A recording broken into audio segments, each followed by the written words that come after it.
Invite a Budget Blinds style consultant to show you how to transform your rooms just by changing your window coverings. Canada's #1 choice for window coverings. Visit budgetblinds.ca today. Moses Waldy joins us on a desk, and you bring us a story of a man who continues to inspire people.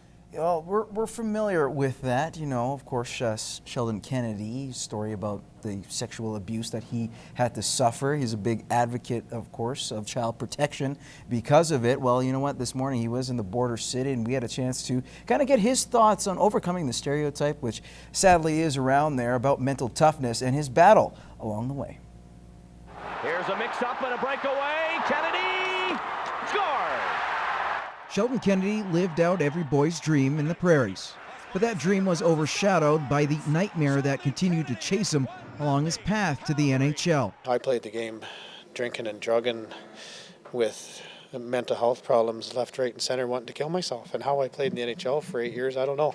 I couldn't wait to get out of it, to be honest with you. It's been over 20 years since Kennedy revealed that his junior coach, Graham James, had sexually abused him.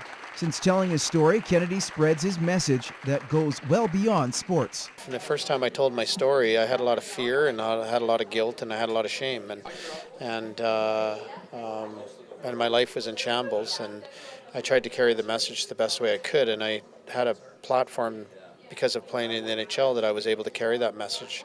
It may not have been the healthiest message, but it was the message at the time, and it was my story. A story that leads to the search of a solution, understanding the impact from a mental standpoint. You know, if we look at the game, and it's never changed, we talk about the game being 75% mental. Well, how much time do we spend on that? 2, right? I mean, the reality is we need to spend.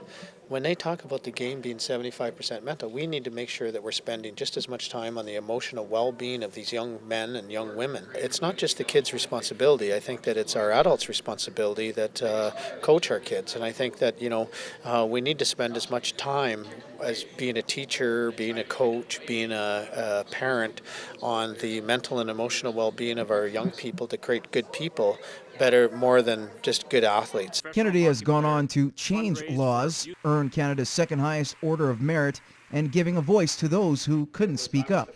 Whether I like it or not, my name represents sexual abuse, and to be recognized at that level with the Governor General and Sharon Rideau Hall was something special to me. And I get choked up with gratitude because I spent the majority of my life, my early years, never thinking I was going to make it to the next day.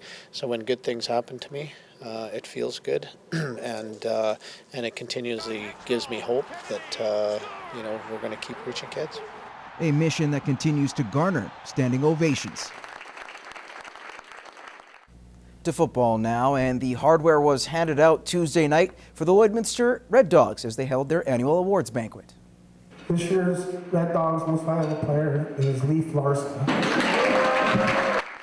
Leif Larson was named the team's MVP in his final season with the club. This year he recorded 67 tackles, 5 quarterback sacks, and 2 interceptions. Head coach Rod Kirby says naming Larson top player was unanimous by all the coaches. We basically, when we got our game plan on defense, a lot of times was have him just isolate the other team's best offensive player, because that's how much confidence we had in him. And he's just, like Coach Ori alluded to earlier, when he gets there fast, he gets there quick, and he gets there in a bad mood. And on the football field, he plays like a beast off the field. He's just one of the most kindest young men you could ever want to meet, and he's very deserving of the award. It's flattering that he says that, and it was good that I could help out the young guys and show them maybe what they could do and how they can improve, and for the next years to come, they're going to be a good team. So I'm glad I got to contribute to that. We had a lot of ups and downs, but I mean, coming out with the Tier 2 championship, it was more than we could hope. It was good. 10 awards were handed out this year. Some notable winners include Liam Hayward and Cole Milford, both taking home the Outstanding Defensive Player honors, while quarterback Thomas Yanchuk was named the Most Improved Player. Now, after starting the season 0-3, the Lloydminster Xtreme are currently on a 2-game win streak. Last week, they beat the Lakeland Heat, one of the teams or top teams in the league. Well, tonight, they look to continue that win streak when they take on the Vermilion Roar. Or an offensive battle, There's both teams we can both score.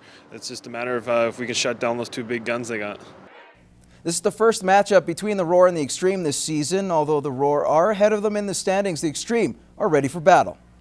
I think we just need the same mentality as Lakeland. We need to work hard. We need to go to those dirty areas. It's the team that's going to want to pick up the most loose balls in this league that's going to be successful. So, if we come in there and we work hard, I don't think we should have any trouble. Game time starts at 7 o'clock at Vermilion Stadium.